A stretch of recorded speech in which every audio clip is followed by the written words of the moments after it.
अगर आप कोई नया पीसी बिल्ड कर रहे हैं तो आपके माइंड में ये ज़रूर आता होगा कि आपको कौन सा सीपीयू सेलेक्ट करना है। वैसे तो यहाँ पे दो मैन्युफैक्चरर हैं, इंटेल और एएमडी, लेकिन इनका लाइनअप और इन सब की स्पेसिफिकेशंस और आपके लिए कौन सा बेटर सीपीयू चॉइस रहेगा, इसमें बहुत ज़्यादा कॉम्प्लिकेशंस है। तो इस वीडियो को एंड तक देखिएगा, मैं आपको बताने वाला हूँ कि आपको कौन सा सीपीयू यूज़ करना चाहिए अपनी बिल्ड के लिए। और आज की इस वीडियो में मैं आपसे ज़्यादा टेक्निकल बातें नहीं बताने वाला हूँ, आपको सिर्फ एक बेसिक चीज़ें बताने वाला हूँ जो आपको कंसीडर करनी चाहिए एक नए सीपीयू को सेलेक्ट करने से पहले। हेलो, मेरा नाम है प्रभात और आप देख रहे हैं लेट्स टेक विद प्रभात। और आज की इस वीडियो में मैं आपसे बात करने वाला हूं इंटेल वर्सेस एएमडी के बारे में, कौन सा सीपीयू आपको सेलेक्ट करना चाहिए। अगर आप कोई नया प्री बिल्ड पीसी खरीदते हैं या लैपटॉप खरीदते हैं तो उसमें आपको कौन सा सीपीयू कंसीडर करना चाहिए और कौन सा सीपीयू आपके लिए बेस्ट वैल्यू फॉर मनी रहेगा। तो आपके लिए एक राइट सीपीयू सेलेक्ट करना आपकी नीड के हिसाब से या फिर आपकी प्रेफरेंसेस के हिसाब से बहुत ज़्यादा इंपॉर्टेंट हो जाता है। अगर आप एक स्पेसिफिक टास्क के लिए अपने सीपीयू को खरीद रहे हैं, चाहे वो आपका गेमिंग हो, स्ट्रीमिंग हो या फिर आपका 3D एडिटिंग या फिर एक वर्क स्टेशन पीसी बिल्ड कर रहे हो, तो आपको जिन जिन चीज़ों का ध्यान रखना चाहिए वो मैं आपको आगे बताने वाला हूँ। तो सबसे पहले बात करते हैं गेमिंग के बारे में कि अगर आप कोई पीसी बिल्ड कर रहे हैं जिसमें आप सिर्फ गेमिंग करने वाले हैं, हाई एफपीएस गेमिंग चाहते हैं या फिर कॉम्पिटिटिव गेमिंग करना चाहते हैं जिसमें आपको स्ट्रीमिंग नहीं करनी है या फिर कोई एक्स्ट्रा टास्क नहीं करना है जैसे 3D रेंडरिंग या फिर एडिटिंग, तो मेरे हिसाब से जो आपकी प्रेफरेंस होनी चाहिए वो इंटेल की तरफ होनी चाहिए, क्योंकि इंटेल में आपको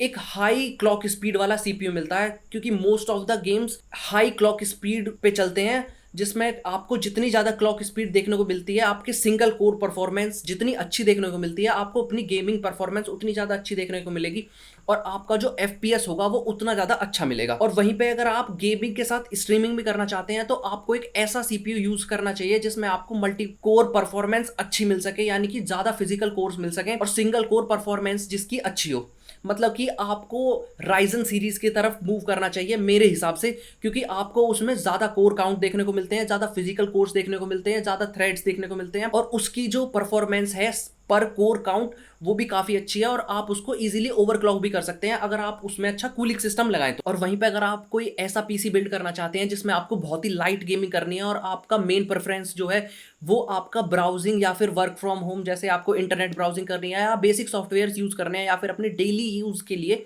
कोई लैपटॉप या कंप्यूटर चाहिए, तो उसमें आपको एक ऐसा सीपीयू यूज करना चाहिए जो आपको बेस्ट वैल्यू फॉर मनी दे। जैसे कि आपके इंटेल के i3 i5 सीरीज के सीपीयूज हैं या फिर एएमडी के एथलॉन सीरीज के एपीयूज हैं जिसमें आपको इंटीग्रेटेड ग्राफिक्स का सपोर्ट मिलता है। क्योंकि अगर आप एएमडी के राइजन सीरीज के सीपीयूज को सेलेक्ट करते हैं तो उसमें आपको इंटीग्रेटेड ग्राफिक्स नहीं मिलते हैं। वहीं पे अगर आप कोई इंटेल का सीपीयू यूज करते हैं, चाहे वो कोई भी सीपीयू, चाहे वो i3 i5 i7 i9, उन सब में आपको इंटीग्रेटेड ग्राफिक्स का सपोर्ट मिलता है। वहीं पे अगर आप कोई एएमडी का सीपीयू सेलेक्ट करते हैं, चाहे वो राइजन सीरीज का हो या फिर थ्रेड रिपर सीरीज का हो, उसमें आपको इंटीग्रेटेड ग्राफिक्स नहीं मिलते हैं। आपको एक डेडिकेटेड जीपीयू यूज करना पड़ेगा अपनी वीडियो के आउटपुट के लिए। जो सीपीयू मैं आपको रिकमेंड करूंगा वो इंटेल सीपीयूज होंगे। अगर आप बेसिक काम के लिए एक सीपीयू सेलेक्ट करना चाहते हैं, एक लैपटॉप लेना चाहते हैं या फिर एक पीसी बिल्ड करना चाहते हैं जिसमें आपको बेसिक टास्क करने हैं, तो वहीं पे बात आती है क्रिएटिव फील्ड की। अगर आप क्रिएटिव फील्ड में हैं या फिर क्रिएटिव फील्ड में कुछ सीखना चाहते हैं या फिर वर्क करते हैं, जैसे कंटेंट क्रिएशन या फिर एडिटिंग, 3D वीएफएक्स या फिर हैवी वर्क स्टेशन टास्क करते हैं, तो आपको जो सीपीयू सेलेक्ट करना चाहिए वो एक ऐसा सीपीयू सेलेक्ट करना चाहिए जिसमें आपको हाई कोर काउंट देखने को मिले और ज़्यादा थ्रेड्स देखने को मिले, जिससे आपकी मल्टीपल कोर काउंट परफॉर्मेंस ज़्यादा हो और आपको उन सब कोर्स से ज़्यादा मैक्सिमम फ्रिक्वेंसी देखने को मिल सके। तो मेरे हिसाब से जो आपको सीपीयू सेलेक्ट करने चाहिए आपके कंटेंट क्रिएशन के लिए वो एएमडी के राइजन सीरीज के या थ्रेड रिपर सीरीज के सीपीयूज होने चाहिए जिसमें आपको अच्छी कोर काउंट्स देखने को मिले, 8 कोर 16 थ्रेड्स या फिर 6 कोर 12 थ्रेड्स। और आप थ्रेड रिपर की तरफ भी जा सकते हैं जिसमें आपको 14 कोर 28 थ्रेड्स या फिर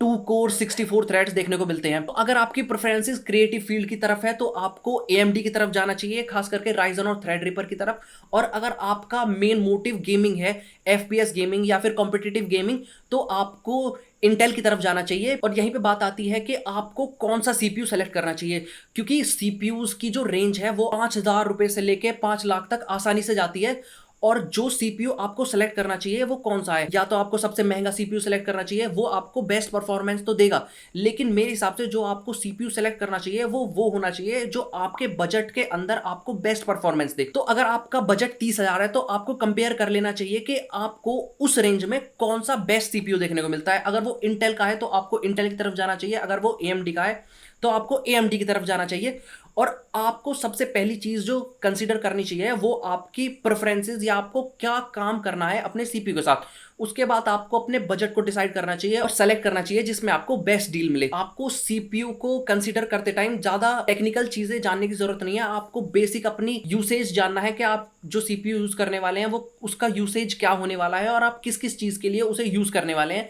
और उसी हिसाब से आपको अपने बजट को डिसाइड करना चाहिए। आपको ओवर इन्वेस्ट कभी नहीं करना चाहिए एक सीपीयू में। तो आपको ये नहीं सोचना चाहिए कि जो सबसे महंगा है वही सबसे बेस्ट है आपके लिए, क्योंकि आपका जो सीपीयू का यूसेज है उसी के हिसाब से आपको अपना सीपीयू सेलेक्ट करना चाहिए। क्योंकि अगर आप कोई सबसे महंगा सीपीयू सेलेक्ट कर लेंगे तो आप उसको शायद उसकी बेस्ट परफॉर्मेंस तक यूज ही ना करें कभी। और अगर आप कोई हाई एंड सीपीयू सेलेक्ट करते हैं और आपका यूसेज सिर्फ ब्राउजिंग और कंटेंट कंजप्शन है या फिर वीडियो कॉन्फ्रेंसिंग या फिर ऑनलाइन क्लास लेना ही है, तो उसका कोई मतलब नहीं बनता है, क्योंकि आप अपने सीपीयू को कभी यूज ही नहीं करेंगे उस परफॉर्मेंस के लिए।